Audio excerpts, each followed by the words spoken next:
Paz do Senhor. É, porque eu, baby. Tudo bem, Bárbara? Senhor Deus e Pai, quero te agradecer por esse dia, Senhor.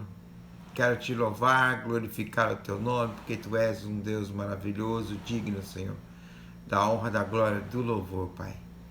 Pai, obrigado por essa noite, obrigado por esse dia, obrigado pela provisão, obrigado por nós estarmos aqui juntos mais uma vez, Pai. Com esse nosso horário marcado na viração do dia, Pai, encontramos o Senhor. Eu te agradeço, te louvo por tudo, Senhor Deus. Em nome de Jesus, Pai, muito obrigado mesmo. Eu peço que o Espírito Santo de Deus possa falar conosco essa noite, possa nos direcionar, para que nós possamos crescer, amadurecer, Deus, e eu te agradeço por tudo, em nome de Jesus. Amém. Amém, meus queridos. Boa noite a todos, né? Estamos aqui para a gente continuar no estudo Apocalipse, no capítulo 8, né? A gente viu que esse selo abriu, né? A abertura das trombetas, né? Nós vimos que começou esse capítulo com silêncio. E é interessante, nós falamos da importância do silêncio. O silêncio é muito importante. É o momento de refletir, é o momento de a gente pensar, é o momento de reverência. Ele começou como silêncio, né? E aqui nós vimos que assim que as trombetas foram tocando, e é interessante as perguntas, porque que nem o Sérgio perguntou se a trombeta era literal, e eu falei que essas trombetas são comandos, né? Comandos que Deus entrega para nós, né? São comandos que Deus entrega para nós e vão, Rebeca, Marta, boa noite, né? E vão dando.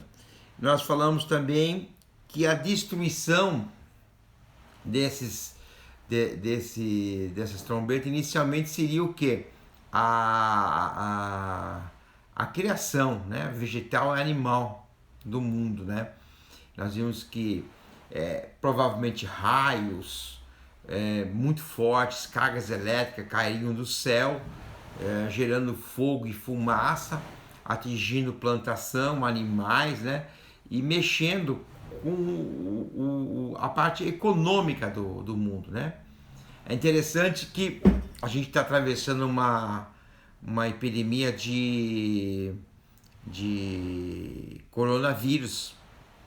E ontem nós vimos, ou pelo menos eu vi no jornal, hoje também foi dito, que está vendo uma nuvem de gafanhoto vindo do Paraguai, e que já prejudicou muito a lavoura do Paraguai, já prejudicou muito na Argentina e está vindo para o sul do país, para o Rio Grande do Sul, Floripa, né, Santa Catarina, no caso não diretamente Floripa, mas Santa Catarina, né, e a turma está preocupado já com isso. Então você vê, porque tudo essas pragas é natural, mas elas afligem a economia mundial, ou a economia. Nós vimos que também que João viu, né, como se fosse uma montanha, né, sendo jogada, sendo lançada para fora como um fogo. Essa montanha nós vimos que são reinos, pode ser reinos, autoridades, né, e o mar econômico, juntamente com o mar de pessoas, sendo prejudicada por isso, né? Então nós vimos tudo isso e nós vamos continuar vendo no capítulo de Apocalipse, no capítulo 8, no versículo 9, nós vamos continuar falando, né? E diz assim, eu terminei com esse versículo, né? E morreu a terça parte da criação que tinha vida existente no mar, e foi destruída a terça parte das embarcações, né? E morreu, né, a terça parte da criação que tinha vida, e foi destruída a terça parte das embarcações. O mar está cheio de vida, né? O mar sim está cheio de vida, né? Mas essa trombeta destrói um terço das criaturas do mar, né? Há vidas assim, não dá nem para exemplificar o quanto de vida que existe dentro do mar, porque é algo assim incontável de coisas que a gente até acha que é pedra e é vida. Então há uma terça parte disso foi completamente destruída, né? E das criaturas do mar, né? Isso afetou que o comércio, né? Destruindo um terço das embarcações, destruiu o comércio e o que dificultou o transporte daquilo que não foi destruído para suprir a necessidade do povo, né? Na época do Novo Testamento, os romanos dominavam um império construído pelo controle do mar Mediterrâneo. A expansão do poder romano durante quase 4 séculos havia garantido o domínio sobre as principais rotas comerciais entre os continentes, a Europa, a Ásia e a África, né? Uma praga que destrói a terça parte das embarcações deixa o império aleijado e enfraquecido. Então você percebeu que o que João estava vendo lá era um enfraquecimento mundial. Um enfraquecimento mundial. Tá? Tá legal? A imagem, o som tá legal? Né? É um enfraquecimento mundial. E no versículo 10 de Apocalipse 8 diz assim: e o terceiro anjo tocou a sua trombeta, e caiu do céu uma grande estrela, queimando como tocha, sobre um terço dos rios e das fontes das águas. Então, usando o que nós falamos com o Sérgio no finalzinho, o terceiro anjo deu uma ordem, um comando. Qual é o comando? E caiu uma estrela, que queimando como tocha sobre um terço dos rios e das fontes das águas, né? Caiu do céu sobre uma terça parte dos rios e sobre as fontes das águas uma grande estrela. A terceira dessa série de castigos usa uma estrela para atingir as águas doces que os homens precisam para beber. Quer dizer, a diminuição da água potável, né? Lá em Salmo 148, 3, porque a gente, quando olha estrela, quando a gente fala de estrela, a gente lembra de coisas boas, né? Coisas bonitas, boas, né? Inclusive, algumas pessoas que para criança, quando perde um familiar ou alguma coisa, fala, ela virou uma estrelinha, porque é algo bonito, algo no céu, algo que encanta, né? Principalmente à noite, né? E as estrelas fazem parte da criação de Deus. Lá no Salmo 148, 3, assim, louvem-no sol e lua, louvem-no todas as estrelas cintilantes, né? Mas também elas têm um poder de batalhar a favor dos fiéis. Lá no em Juízes 5:20 diz assim: desde o céu lutaram as estrelas, desde as suas órbitas lutaram contra Cícera. Então Deus pode levantar as estrelas para lutar a favor dos cristãos, dos fiéis, das pessoas de Deus, né? E como também instrumento de castigo, as estrelas podem ser colocadas na Bíblia, né? O efeito da estrela é de poluição, nesse caso do rio das águas. Lá em Mateus 24, 29, diz assim: imediatamente após a tribulação daqueles dias, o céu escureceu. Está falando sobre o momento de Apocalipse 8. E a lua não dará a sua luz, mas as estrelas cairão do céu. E os poderes celestes serão o que? Abalados. Vocês lembram que eu falei que tudo é regido por uma hierarquia. E essa hierarquia, tudo tem que funcionar como um relógio. Tudo sincronizado para que o mundo, o universo, possa andar de maneira correta. Agora, se imagina uma estrela sair desse sistema, caindo sobre a Terra, a bagunça que isso poderia gerar, né, no universo, não só na Terra, mas no universo. Sabe por quê, irmãos? Essa Terra e esse céu que a gente vê, esse céu azul, que é o primeiro céu. Vocês lembram quando eu falei do primeiro céu? Esse céu atmosférico. O segundo céu é a estratosfera. E o terceiro céu é a morada de Deus, né? Então, o primeiro céu e o segundo céu, eles vão ser destruídos por causa do pecado. Eles vão ser destruídos, né? Agora você imagina as estrelas caindo sobre as nossas cabeças. Em Apocalipse 6:3 diz assim: e as estrelas do céu cairão sobre a terra como figos verdes que caem da figueira quando sacudidos por um forte vento. Quer dizer, o que é figo verde? É um figo que não cairia. Mas por que ele caiu? Porque teve um comando do vento.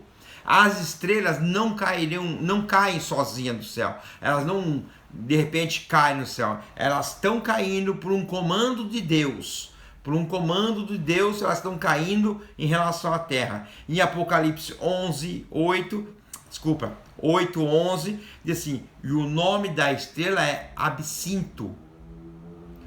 Tornou-se amargo 1/3 das águas, e muitos morreram pela ação das águas, se tornaram amargas, né? Essa estrela pegando fogo que cai, o nome dela é Absinto, né? E se a gente for entender o que é absinto, absinto tem vários significados, né? No significado de substantivo botânico, é uma erva aromática da família composta, geralmente ela possui 1 metro de altura e suas folhas são com raízes, são utilizadas para a extração de um óleo empregado no licor e no absinto, né? Esse licor é uma bebida alcoólica de coloração esverdeada, feita com o licor de absinto, né? De farmácia, né? Se você pegar só procurar, vai ter sobre farmácia também, que é infusão feita com as folhas e com a raiz dessa árvore. E tem também o figurado, que é uma sensação ou sentimento da angústia, melancolia ou amargura. Então, o que João estava vendo aqui? A estrela, absinto, vocês lembram que tudo que ele vê é uma metáfora, é uma comparação. A sensação que ele teve ao ver essa estrela caindo é uma sensação de um sentimento de angústia, melancolia, amargura. Por isso que ele ligou ao absinto, porque a sensação de João foi de melancolia e amargura e angústia. Né? Em Lamentações 3, capítulo 3, versículo 15 e 19, fala sobre absinto também, né?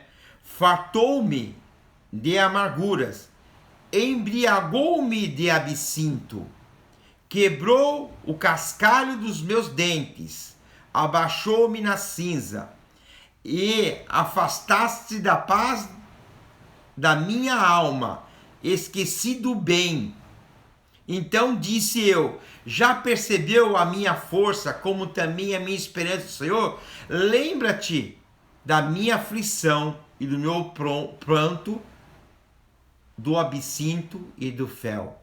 Então lá em Lamentações, Jeremias está falando sobre absinto, sobre o sentimento do absinto, que era algo muito conhecido por eles, pelos judeus, né? Que significava amargura, melancolia, angústia.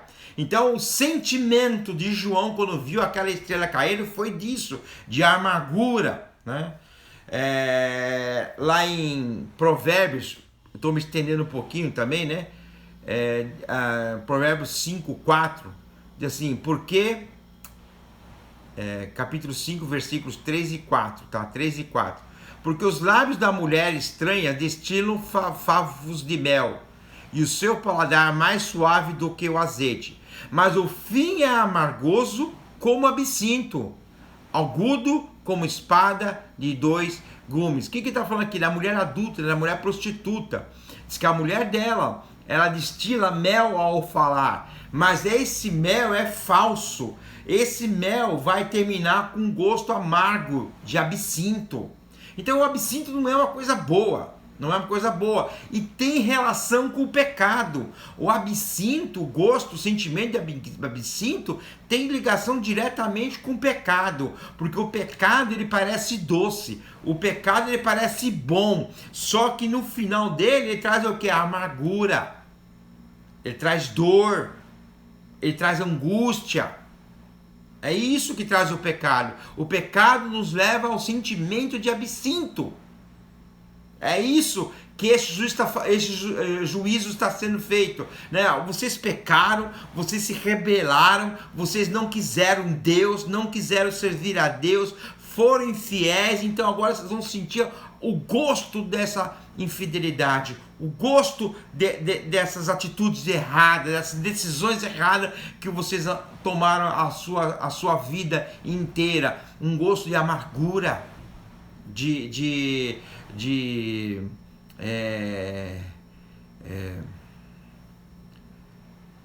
lamentação, melancolia, angústia, né?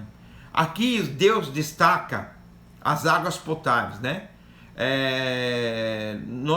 Quando vocês lembram que lá a primeira praga do Egito, né? Ele fez a primeira praga, o que foi? Foi colocando, as águas ficaram amargas, né? E quando Deus abençoou o seu povo, o que ele tornou? Tornou aquela água amarga em doce, né? Lá em Êxodo 7, capítulo 20 e 21, e Êxodo capítulo 15, versículos 25 a 26. Então, Êxodo 7, 20 a 21 e Êxodo 15, 25 a 26. Vocês dão uma lida lá. Então, aqui faz com o castigo dos ímpios, faz ao contrário. Ele pega a água doce e faz cair uma estrela para que essa estrela deixe tudo amargo. Aquela água amarga com gosto de absinto, né? Em Apocalipse 8:12 diz assim: o quarto anjo tocou a trombeta e foi ferida a terça parte do sol, da lua, das estrelas, para que a terça parte deles escurecesse e na sua terça parte não brilhasse tanto no dia como também na noite. Foi ferida a terça parte do sol, da lua, das estrelas, para que a terça parte deles não brilhasse mais, né? A linguagem usada para descrever o efeito da quarta trombeta é típica da profecia de visitações divinas, pois Deus controla os corpos celestiais, ou os corpos celestes. Lá em Isaías 40, 26 e Jeremias 31, 35, vocês podem ler sobre isso. Também, esse eu vou falar em Isaías 13:10, diz assim: porque as estrelas e constelações dos céus não darão à luz, o sol logo ao nascer se escurecerá e a lua não fará resplandecer a luz. Vocês lembram de um filme muito antigo, mas muito antigo? Eu não lembro o nome desse filme, que era de 40 dias, 30 dias, não lembro, de noite, né? Era um filme muitos anos atrás, passou, que não vinha um dia, era só noite, noite, noite. Tinha um policial na época, como é que chama esse policial? Agora esqueci o nome do ator, bem famoso americano, e ele não conseguia mais ficar, porque ele não conseguia dormir, né? E era noite, noite, noite, não chegava nunca o dia, né? Nunca amanhecia. Então, mais ou menos por aí o que acontece, tudo vai ficar escuro, né? Ezequiel usou a mesma linguagem na profecia contra Faraó do rei do Egito, Ezequiel 32:7. Joel empregou nas suas descrições o castigo divino, Joel 2:10 e 3:12, né? Eu vou ler esses dois versículos, né? O Sérgio não lembra, né? Acho que o Sérgio era muito novo ainda para ver esse filme, acho que ele não lembra não. Mas eu lembro desse filme, mas é muito antigo. Al Pacino, lembrei do nome do autor, um dos atores, era o Al Pacino, né? Joel 2:10 diz assim: diante dele tremerá a terra, abalar-se-ão os céus, o sol e a lua se enegrecerão, as estrelas retirarão o seu resplendor. Joel 3:12. Desperte, nações, avance para o vale de Josafá, pois ali me sentarei para julgar todas as nações vizinhas. Então, o que Deus quer? Que nós despertemos.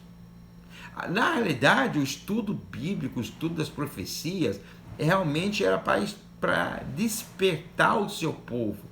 Eu comecei a ler uma palavra de Abacuque no começo desse capítulo, que diz o seguinte, que aviva, Senhor, aviva no meio do caminho, aviva no meio do caminho. O estudo, o conhecimento, traz um avivamento na nossa caminhada cristã. O estudo, o entendimento traz um avivamento. Quando a gente começa a compreender para onde nós estamos indo e por que estamos indo para aquele lugar, você entendeu? Aí as coisas ficam mais claras. Por que você está indo para o céu? Porque eu não quero ir para o inferno. Não é isso. Um propósito muito maior do que isso. É um projeto de Deus, não para a minha vida só, não para a tua vida, mas para tudo, para os animais, para as estrelas, para essa terra. É um projeto completo de Deus. Então, eu indo para lá, para o céu, é muito melhor do que só não ir. É muito mais, desculpa, do que só não ir para o inferno. Ah, por que você vai na igreja? Porque eu não quero ir para o inferno. Não, isso é muito pouco.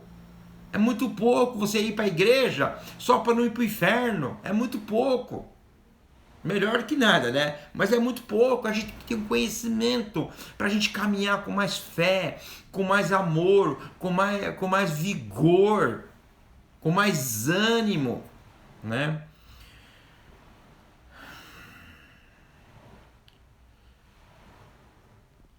Então, e aqui eu vou terminar esse capítulo, né?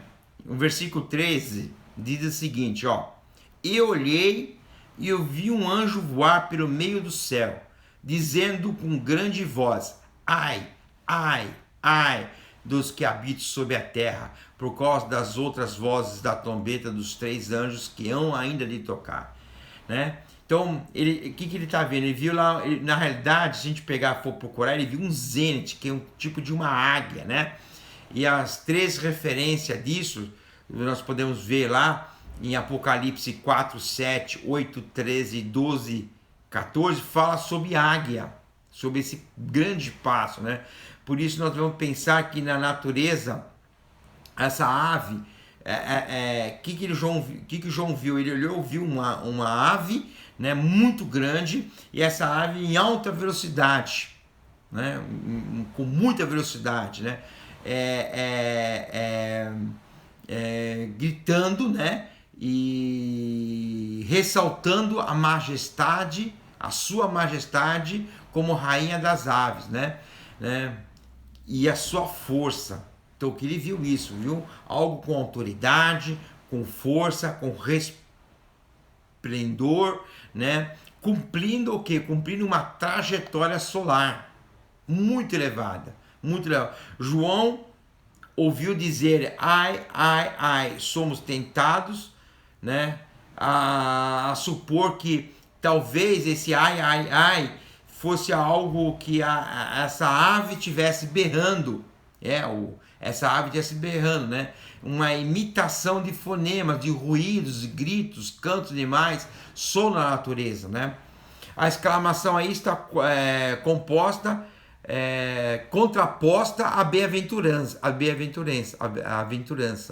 bem-aventurança, né? Exposto lá no Apocalipse 1:3, que diz: bem-aventurado aquele que vê, ouve e pratica a palavra desta escritura, né? Os 3 gritos não resultam apenas no número de 3 toques restantes de trombeta, mas também confere uma ênfase externa à notícia, porque essa ave, quando estava voando, ela foi para dar uma notícia, né? É a mesma coisa quando você vê na televisão, na Rede Globo, que é parará, no meio do dia. Você para o que você está fazendo e presta atenção, porque você sabe que vai vir uma notícia, né? E essa ave, ela foi como se fosse um mensageiro dando uma notícia, né? Dirigida aos moradores da terra, né? Por causa das vozes restantes da trombeta dos 3 anjos que ainda vão tocar. Então, o que ele está vendo? Essa ave, ela está voando, né? Como um mensageiro, avisando o pessoal do mundo, o restante do povo do mundo, que haveria mais 3 trombetas ainda a ser tocadas, para completar esse juízo.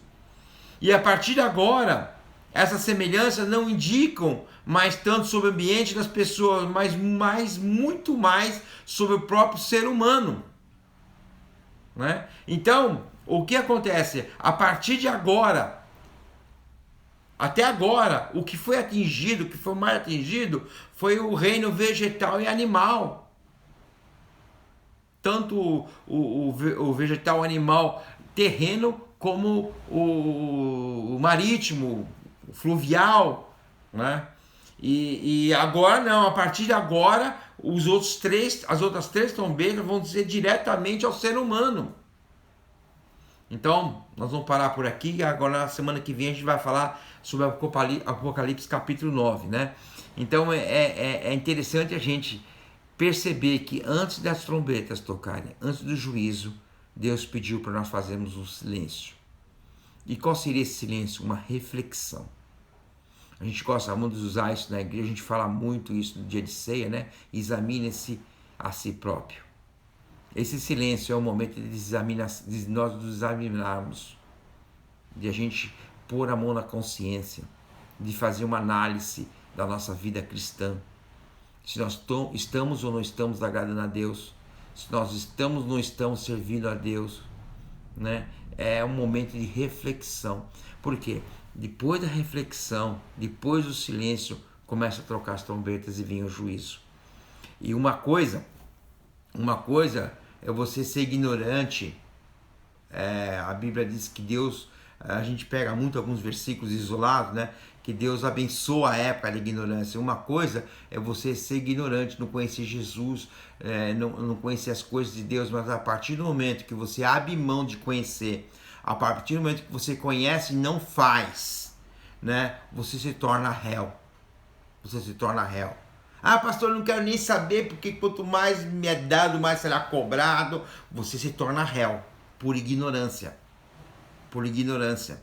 Ou então, se você sabe e não faz, por desobediência, mas também vai se tornar réu. Por isso que é um momento de silêncio, um momento de reflexão. Então, para nós passarmos para esse outro lado, essa outra etapa, que nós vamos, já entramos, né, nas trombetas, mas vamos continuar, né? Deus pediu para nós termos o quê? Um momento de silêncio. Então seria ideal nós termos esse momento em casa, conosco mesmos, no toalete, na sala, na cozinha, no quarto, dentro do carro, não sei, um momento a sós com Deus e podermos dialogar com Ele, ou melhor, ouvir a voz dEle em silêncio, refletindo na nossa vida. Amém, meus queridos?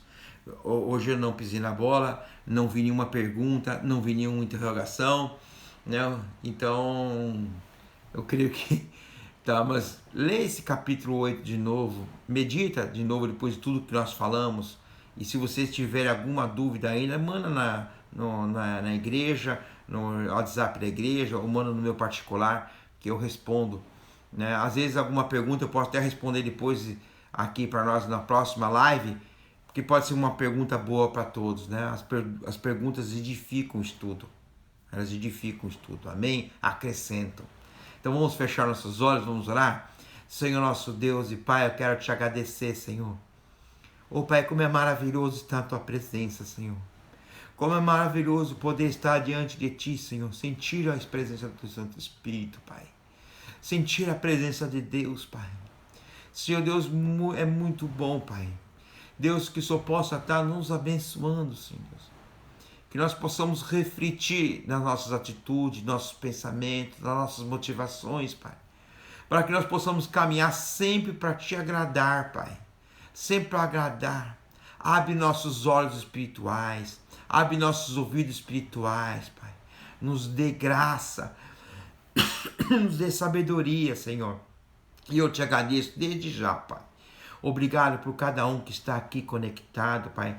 Obrigado por cada um, Senhor Deus, que que abriu mão do seu dia, do serviço, para poder parar, para poder ouvir, falar com Deus, Pai. Abençoa essas famílias, Senhor Deus. Abençoa, Pai. Em nome de Jesus, abençoa a tua igreja, Pai. Abençoa o teu povo aqui nessa terra, nesse país, Pai. Abençoa o Brasil, Pai. E eu te agradeço desde já, Pai. E eu quero orar em nome de Jesus. Amém. Amém, meus irmãos. Eu queria desejar uma boa noite a todos. Deus abençoe. Em nome de Jesus. Tchau.